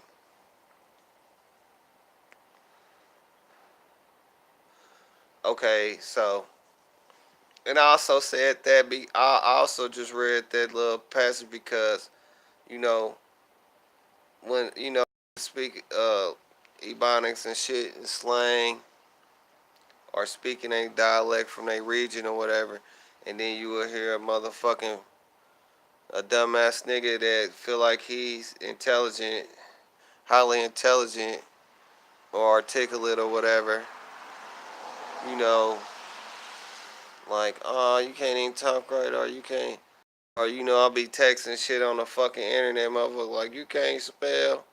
Bitch, I spell good in the motherfucker, like, I write in my little type of code, in my little shorthand text of code and ebonics and phonics because I know hoe ass motherfuckers like you was gonna say that shit and you ain't even gonna be able to read the shit no way, or you gonna say some dumb shit like that and you gonna alert me, my silent alarm gonna go off that a hoe ass motherfucker then came around with that weak shit. But anyway, so like J.R. Tolkien was a great writer and a great spell weaver too. You know, he with that rhyme shit, you know, that's JFF them, you know what I mean? You know, man, if you be really, man, you don't be paying no attention, but he said that the language continuously evolve, you know, and when you speaking a live language, like we speaking Hellenist English, which come from Latin, which come from other shit, but you know, like niggas, we say shit, and then the world starts saying it 30, 40, 50 years later. Like if you look at TV, I remember when the rappers was protesting the Grammys. You know what I'm saying? And now you turn on the TV and you know you got every other commercial, white boys rap. I can freestyle, I can rap. You know, they rapping and shit. You know, I mean, I ain't no hater though. You know, that's cool and everything, but I'm saying it'd be a dumbass nigga the first one like, well, you don't know, man, get your bitch ass on, man. Like, shit. Nigga, if you can learn they shit, then shit. You know our shit just the same way. It's just a level of respect. It's what you respect. You don't respect nothing but white folks and money. Because that's who you think won.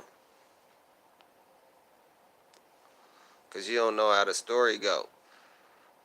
You just know what they told you. You know, who look like the victors up until now. You know, and what they call, you know, like, you know, the evil empire. You know what I'm saying? It seemed like if you look around, like, you're like, man, they got it on lock, man. They doing it. They got the most. They doing it the most. They doing it the biggest. But they not. I mean,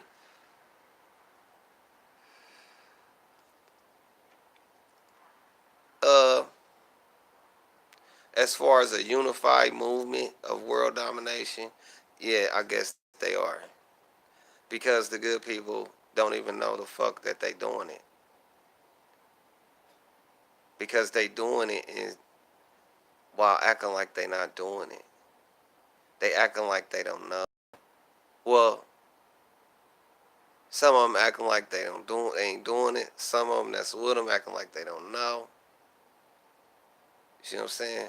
It's different degrees of motherfuckers doing this shit. But I mean, to try to lay that out real quick, like, you know, basically what I'm saying is, when they saying New World Order, like it's coming, the New World Order is coming. The New World Order ain't fucking coming. The New World fucking Order being in fucking place since, you know, since the black land was conquered and took over and have never been able to shake back. You know what I'm saying? Like a couple years ago, they had killed that last little indigenous, the Haile Selassie, the Selassie nigga. Then they kill him or something. I think that shit was when Obama was in. When they started really infiltrating Africa, they used the nigga. I mean, they distracted y'all with a nigga. Y'all looking over here, yay. And they infiltrated Africa. And the niggas that was trying to unify Africa with the, all that. But anyway, like, if niggas was, what I'm saying, because niggas was controlling global commerce at one time. So, that was the order. So,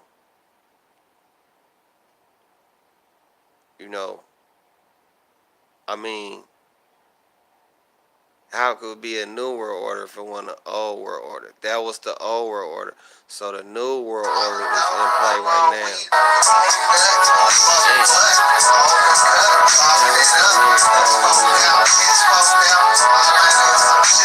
I'm gonna call him right back. Boom, okay, good. My video don't cut out. Alright, so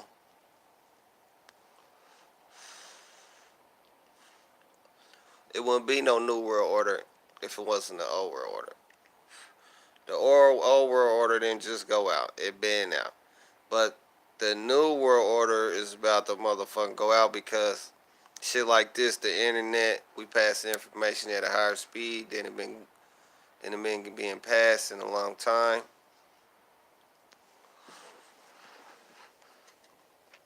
I see motherfuckers trying to be conscious, man, trying to wake up and trying to, tune into their spirit and trying to get the information and crack some codes and shit, but they not cracking codes like this.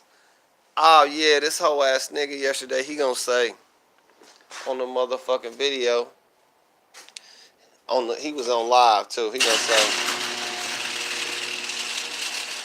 well, Normer was a myth. Normer is another name for Asar or Osiris. He got a whole bunch of names. Normer, Menes, Dionysus, Rosh, Schmidt, something. He got a whole bunch of names, man. That's like God, man. Like, the one guy, how the fuck you think you know the name of God, man? God is not even no proper name. It's just a term describing the creator. When you say God, you talking about the creator of everything. So, like, if you call God, like, okay, Muslims call God Allah. Allah or die. If you don't call God Allah, then they want to fucking kill you, or they saying you ain't shit, you gonna go to hell. Christians, if you don't pledge allegiance to their shit, then they like, oh, you gonna burn in hell, fire, damnation. Motherfucker threaten you with some shit like, they putting their fear factor on you, so that you'll be like, okay, I fuck with y'all shit. But man, fuck all them niggas, man. Who can't nobody get between you and God, man? Like, God is in everything in this universe. How could it be anything without God? What can you tell me that it is without God in it? That's dumb. So a motherfucker talking that ungodly shit, that is something without God in it, that's ungodly. Ungodly is without God in it. So if you're talking that ungodly shit, my nigga, who would do that? Besides the opposition, my nigga. Y'all dumb, man. Wait to snap out of it. But anyway, in this video, I ain't mean to go 2 hours, but shit, I did it. But this last book that I wanna reference is called the Encyclopedia of Pharoahz, Volume 1. And in it, shit, you got this page where it's talking about the king names, like they call it the royal titulary, tutulia, and they like they name will be wrote. All the kings that have a horse name, they have the name of the two ladies, which is basically North and South Egypt. But then all of a sudden you have this dude in the second dynasty. You had this dude pharoahz, and all of a sudden, like, okay, wait a minute. Like, okay, let's go to Normer.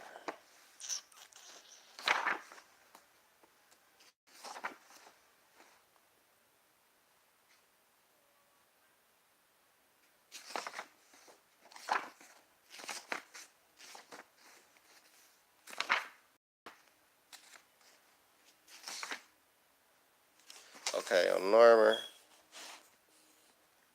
you got a horse name, two lady name, etc., etc. That's the first dynasty king. But you go to pharoahz, one of the second dynasty dudes.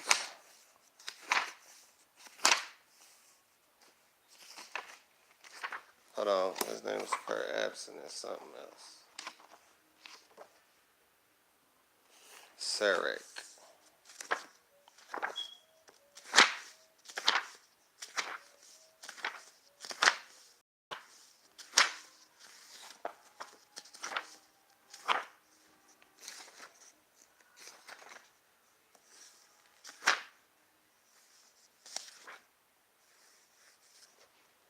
Damn, man, I fucking can't find this shit.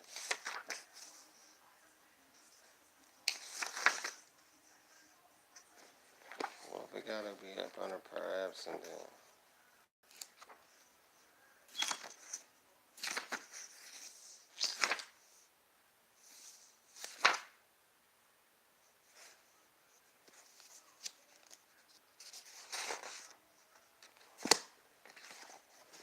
Is that the nigga I'm looking for? Let me see. Second man. Okay, second man.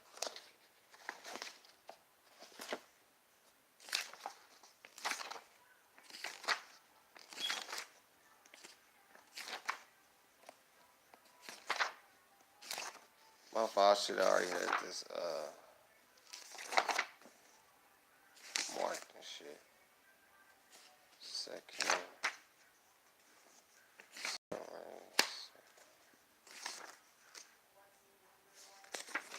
There you go, second man pharoahz. Now, second man pharoahz, he got a horse name, two lady name, but then over here, He the first one with a set name. You see the little animal thing right there? That's the symbol of Set. Now, when you have a new dynasty, that means like new motherfuckers outside of that first bloodline, the preceding bloodline, then took over. They might have babies with one of the girls of the royal bloodline, so that they will be, just say they got the royal first blood, the angel blood, or when white people call, say they said it was God's or whatever. I mean, God's children, the angels.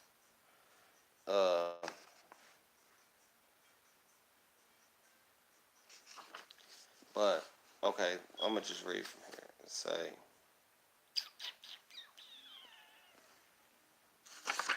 Let me see.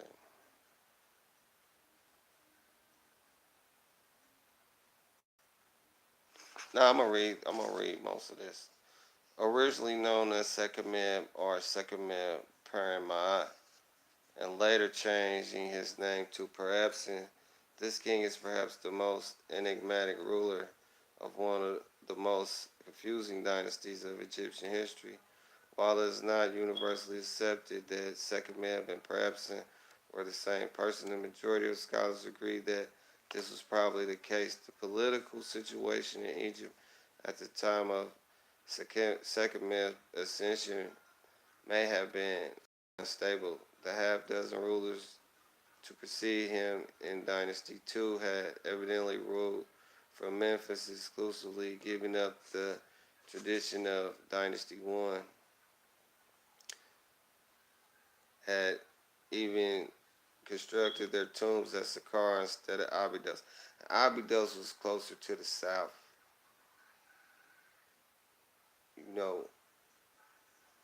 Memphis and Saqqara was like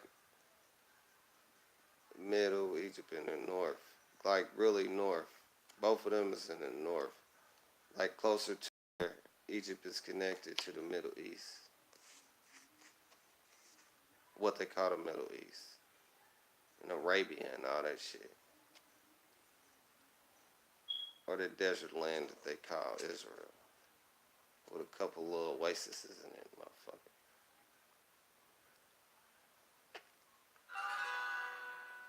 motherfucker.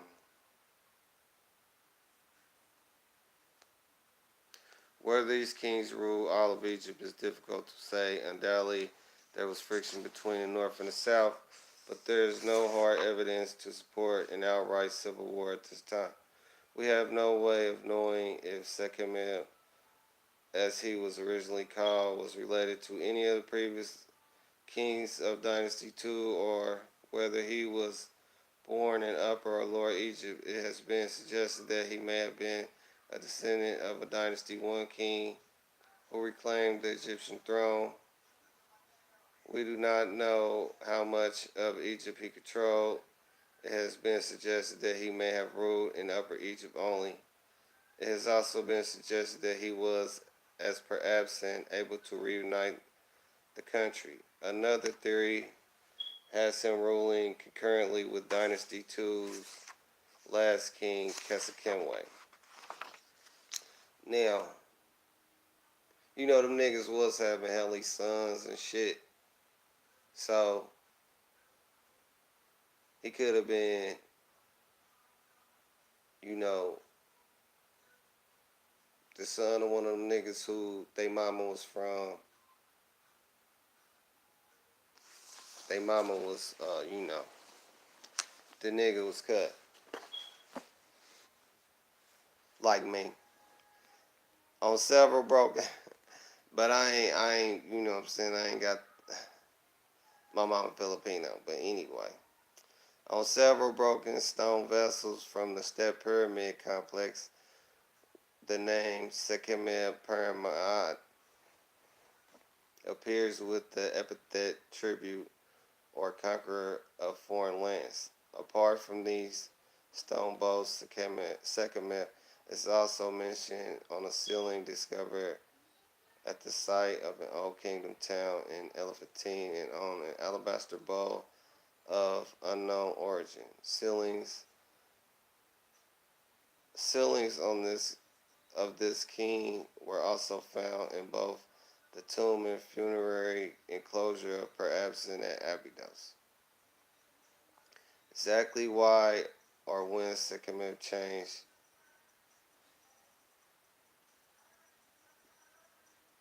his name to pharoahz is unknown. Most puzzling of all, however, is why he removed the horse falcon from his seric and placed it with the dog-like figure of the god Set. Some Egyptians see this change of tutelar deities as being responsible for the later Egyptian myth, the contendings of Horus and Set. This is conjecture only. There is some evidence to support the connection of early pharaohs with Horus and Set. For instance, the Dynasty 1 ruler in Egypt instead of the two ladies, the goddesses Wadjet and Nekbet, name as part of his titulary, used the two lords Horus and Set.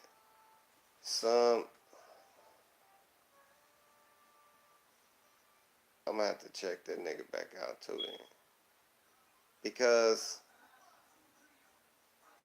but when Set killed Asar and then Set ruled for a while, he took over all the empires, then Horus came back and took the shit. Well, they ruled together, they split the shit. Set took the north for a while, and then Horus ended up fucking him up and taking the whole shit. But then I read somewhere that Horus ended up getting murked too. I did read that. But anyway, so some of the ceilings from pharoahz's tomb bear the inscription "Tribute or Conqueror of Sejet." Sejet usually refers to Syria-Palestine, but the determinative for a town instead of country found on these ceilings probably indicates a town in Egypt as being the conquered area. This town has been identified as Sethro in the northeast delta and was in fact a cult center for the god Set.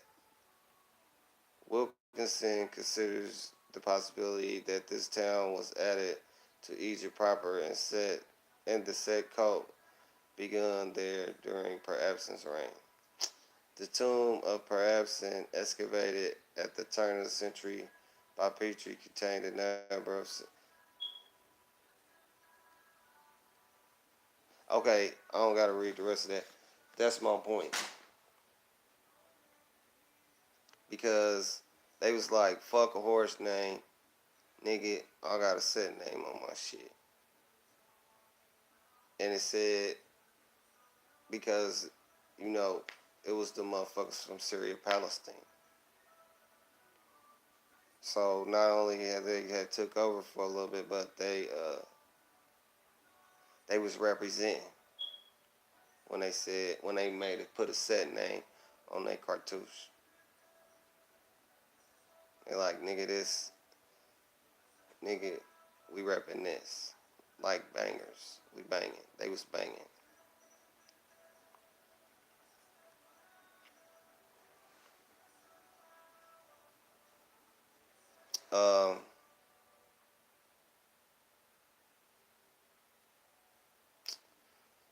It's some more points I can make. I can do this shit all day, man. I do this shit every day, but hold on, man.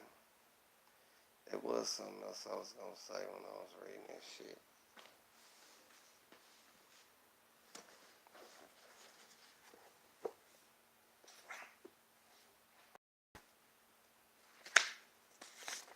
Hold on, give me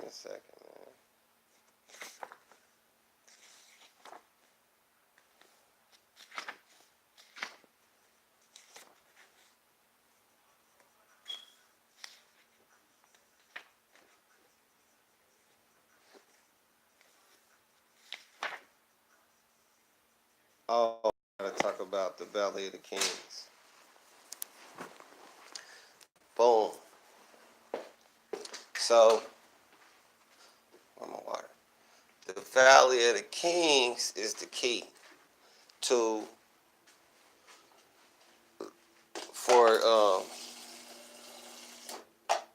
to really make this shit come to life for you.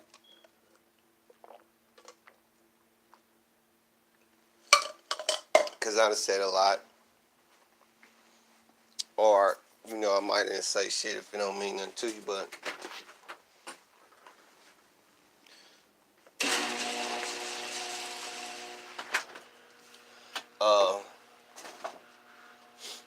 I mean, in this day and age, motherfuckers be talking that shit about physical proof. Physical proof, you know, you know, uh, when it come to,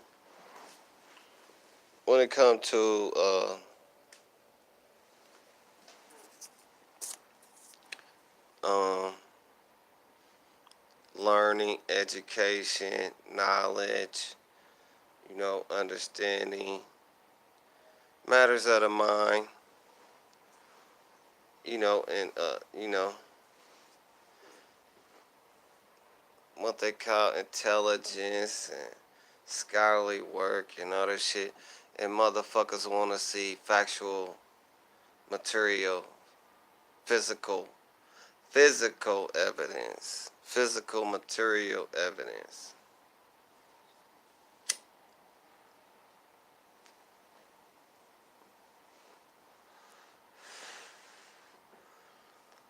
And I understand,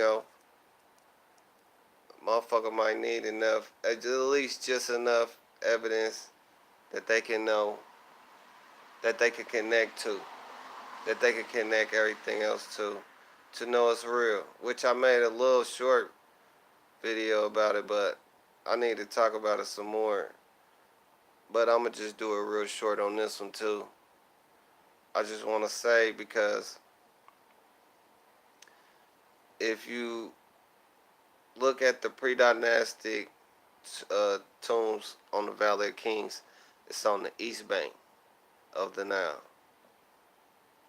And then it's three, they're all in line, they're in a straight line. Boom, boom, boom, boom, boom, boom. It's like, gotta be like 10 of them. Then it's an extra one out of place.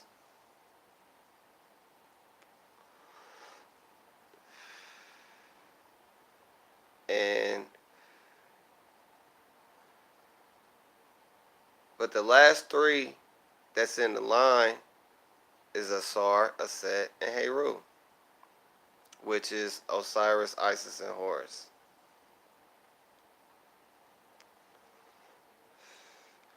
Which, if you've been paying attention to what I've been saying, Osiris was the first king of the first dynasty in Egypt. And also the first king in human form in world history. His son Horus being the second. Now Set ruled for a little while. He tried to put his in the line, probably later or something. Well, not in the line, but on that side of the Valley of King, of the Nile, in the Valley of Kings, where the king, where they tombs and temples is at.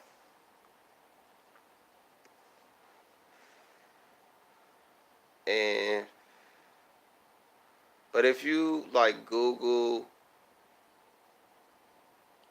the Valley of Kings, it ain't gonna show you nothing but the west bank of the Valley of Kings, where King Tut was like, he wasn't the last one, but I don't know, he might have been the last one up there, or the last one, or one of the recent ones that they had found. the more recent ones that they have found, that was, a big spectacle about it. But on the West Bank, it's 52 tombs and temples, tombs inside of a temple for each king in a line, in succession, after Horus. So the third king is on the East Bank. On the West Bank, facing east, where the sun rises, where the Muslims pray to, all that shit. But they also looking direct. They telling you to look over there. These 52, like number 3 is saying like, hey, they inscribing shit on the wall, telling who they is, telling a story, telling what they want you to know. Like, hey, I'm number 3. My daddy is Horus, number 2. You know what I mean? He over there. Fuck with us. Then number 4, he next to number 3. He like, hey, I'm number 4. Number 3 is my daddy. Number 2 is my granddaddy. You know what I'm saying? Authorz is my great-great-granddaddy. All the way up to, 50. He's saying, yeah, I'm number 50. 49 was my daddy. So when the motherfucker try to say, well, they couldn't count, they ain't know what the fuck they was talking about. They ain't know what the fuck they was doing. You a motherfucking goddamn lie. They was the most tedious motherfuckers in history.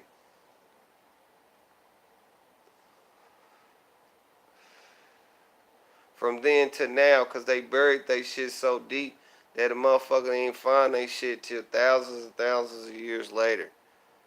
Because they still grave robbing. They call it archaeology. They fucking grave robbing. And they trying to learn about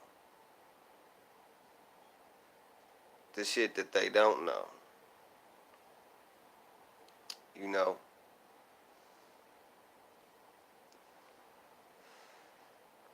About the laws of God and about the teachings. And about theyself, shit.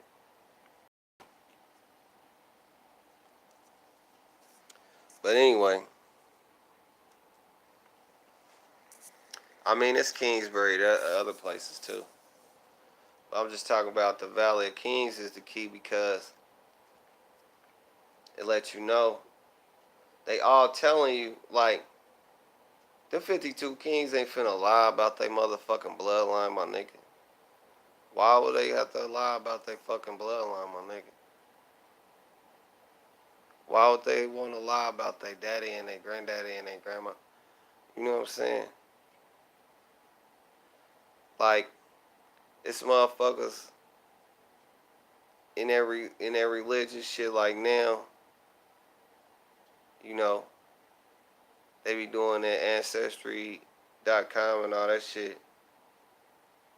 But shit, like when it said that Sar taught men how to pay homage to the ancestors, well, it said the gods, but the ancestors,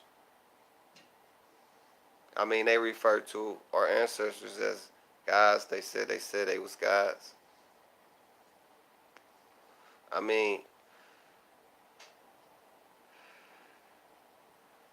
We got God in us. Everybody do. That's what your spirit is. It's a part of God that been here since the beginning of time. That's the real you, not this dirt body. But,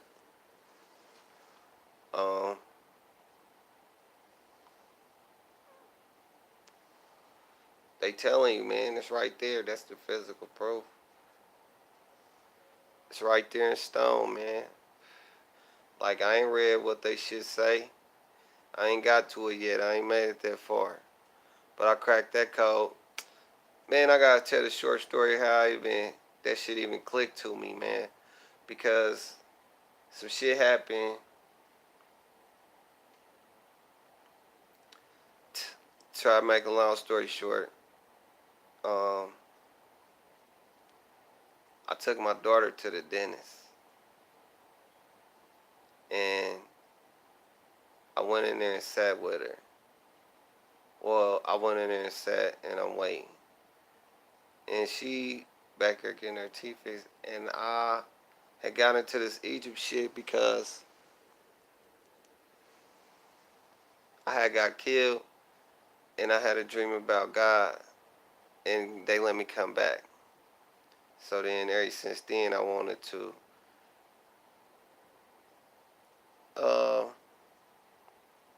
retract back and go over everything I know about God. Everything was taught to me about God. I wanted to see who the fuck is lying and why and when and where.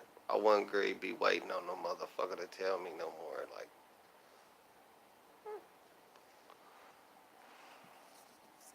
so I had been learning about. I had got me some little books about Egypt and shit, numerology and shit, astrology and shit. I mean, cause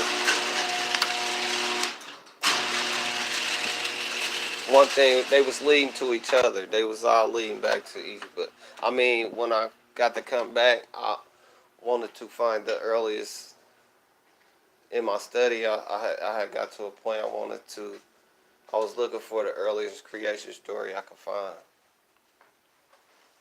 which was from over there. But anyway, so I'm at the dentist with my daughter, and I had fuck around, and there was an Egypt book on the little book rack at the dentist. It was this nice dentist office, private practice. He got a nice little building and shit. All bitches in there except for the one dentist dude. So he in there.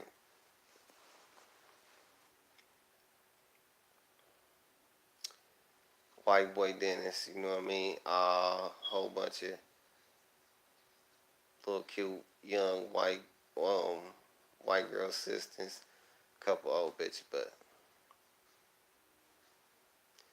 I picks up the Egypt book and start reading. And it was talking about what I'm saying in the Valley of Kings, and it was talking about the pre-dynastic. It showed the little map of the pre-dynastic tombs, and it showed that they was facing east, and it was showing the line, and it was showing certain Egyptologists was saying, yeah, Authorz, the first king of man god, and then it was saying Osiris is the first king of man god because because this, because that. And then there was other Egyptologists saying, nah, Osiris ain't the first king of man god because it's mythology and woo. But the tomb and temple complex show you in the Valley of Kings, like, it's laid out right there. Like, they laid it out flat, man. It's right there. So when I seen that shit, I'm like, what the fuck? And then the white boy dentist came, slid through. He fucking with the bitch like, ha ha ha, yeah. They doing this little shit, and he just checking on certain shit. You know, he checking it for they final little work. He come through, do his little certain shit. He see me reading the book. He made a dumbass face. I looked at him. I looked up, and he was looking at me with this dumbass face and shit. I was like, I don't know. I was like, I don't know. But at that point, like, I was really cranking up my study. So I don't remember the name of the book or nothing. But the next day, I had to bring my daughter back, and that book was not on the shelf no more. Like, he like, that book ain't no nigga about to read this book. It was gone, my nigga. Like, I'm like, I need to finish reading that, the little part I was reading, like, and I need to know the name of this book. But shit, he took that. I know nobody else wasn't finna fuck with that book, man. Don't give a fuck about no Egypt and none of that shit.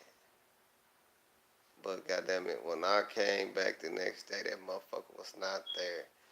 And I know it was just because he was like, nah, I'm not supposed to be saying that. So, but anyway, so that's that on that, man. I don't went hella long. I didn't mean to go that long, but man, that's the difference between the two sides, man. All that race war shit, man, that's a distraction. You know what I mean? It ain't finna be none of it. Ain't really even about none of that, man. I mean, it's racism, it's a lie, but it's a nigga behind that shit.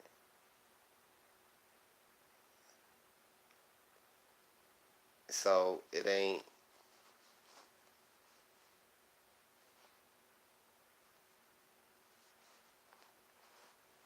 The main shit ain't no white versus black or indigenous versus the whoever trying to take over for the indigenous. I mean, that's what been going down.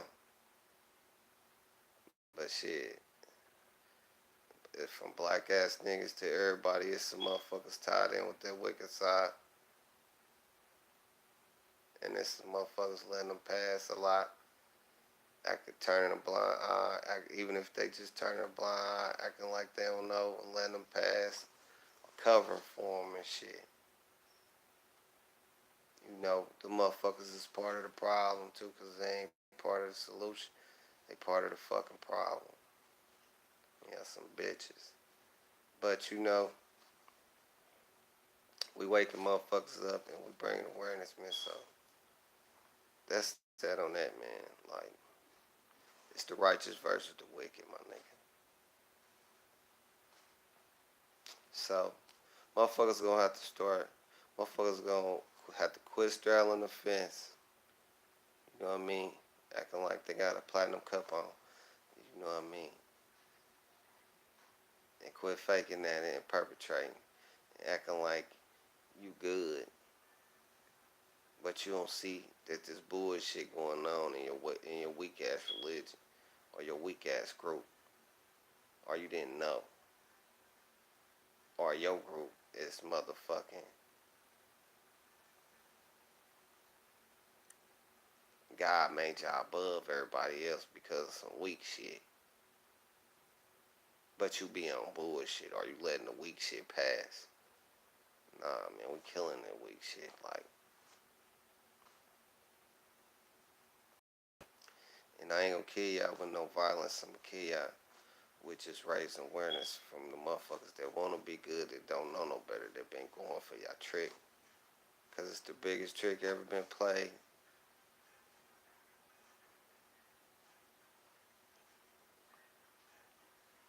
So yeah, man. That's that on that, man. That's my video on the two sides, man. Fresh